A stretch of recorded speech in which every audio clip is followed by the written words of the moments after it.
AP assembly ఎన్నికల్లో అఖండ విజయం సాధించిన ఎన్డీఏ కూటమి త్వరలోనే ప్రభుత్వాన్ని ఏర్పాటు చేయనుంది. ఈ నెల 12న ముఖ్యమంత్రి నారా చంద్రబాబు నాయుడు ప్రమాణ స్వీకారం చేయనున్నారు. ఆయనతో పాటుగా కొత్త మంత్రివర్గం కూడా కొలువు తీరనుంది. ఈసారి మంత్రివర్గంలో పవన్, లోకేష్ చేరికపై పలు రకాల ఊహాగానాలు వినిపిస్తున్నాయి. పవన్ తాను కేబినెట్లో చేరకుండా తన పార్టీ వారికి అవకాశం కల్పించాలనే ఆలోచనలో ఉన్నారనే ప్రచారం సాగుతుంది. ఇక లోకేష్ పార్టీలో ప్రభుత్వంలో నిర్వహించే పాత్రపైన చర్చలు జరగ్గా తాజాగా స్పష్టత వచ్చింది. చంద్రబాబు ప్రభుత్వం ఏర్పాటుకు కసరత్తు ముమ్మరం చేశారు. తన టీంను ఇప్పుడిప్పుడే సిద్ధం చేసుకుంటున్నారు.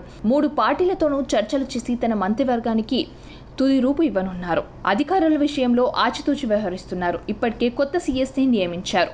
మంత్రివర్గం కూర్పులో ప్రాంతీయ, సామాజిక సమీకరణాలకు ప్రాధాన్యత ఇస్తున్నారు. అయితే పవన్ కళ్యాణ్ ప్రభుత్వంలో చేరితే ఉప ముఖ్యమంత్రి హోదాలో కీలక శాఖ ఇవ్వాలనేది చంద్రబాబు ఆలోచన. కానీ ఇప్పటి వరకు పవన్ కళ్యాణ్ మంత్రి అవుతారా లేదా అనేది స్పష్టత రాలేదు. అయితే పవన్ ని కూడా కేబినెట్ లోకి తీసుకొని కీలక శాఖలు కేటాయించాలనేది బాబు ఆలోచనగా తెలుస్తుంది. ప్రధానిగా మోదీ ప్రమాణ స్వీకారం తర్వాతనే ఈ విషయంపై క్లారిటీ రానుంది.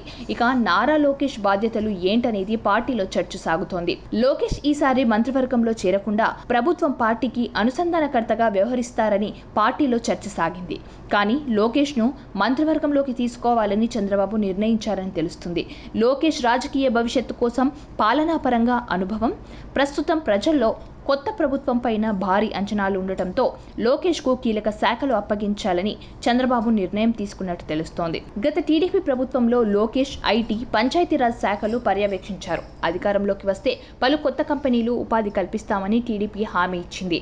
దీంతో లోకేష్ కు తిరిగి ఐటీతో పాటుగా పంచాయతీరాజ్ లేదా మున్సిపల్ శాఖల్లో ఒకటి అప్పగించే అవకాశం ఉంది. గతంలో ఐటీ మంత్రిగా పనిచేసిన సమయంలో అమరావతి పరిధిలో ఐటీ సంస్థలు తీసుకొచ్చేందుకు లోకేష్ పనిచేశారు. ఇక అమరావతి నిర్ణయం ఈసారి ముఖ్యమైన లక్ష్యం కావడంతో ఈ బాధ్యతలు కూడా లోకేష్ కు అప్పగిస్తారని భావిస్తున్నారు. లోకేష్ మంత్రివర్గంలో చేరటం ఖాయమైన పవన్ చేరిక పైన స్పష్టత వచ్చిన తరువాతనే ఈ ఇద్దరికి ప్రాధాన్యత శాఖల కేటాయింపు పైన చంద్రబాబు నిర్ణయం తీసుకోనున్నారు. పవన్ కి హోంశాఖ ఇచ్చే అవకాశం ఉన్నట్టు తెలుస్తుంది.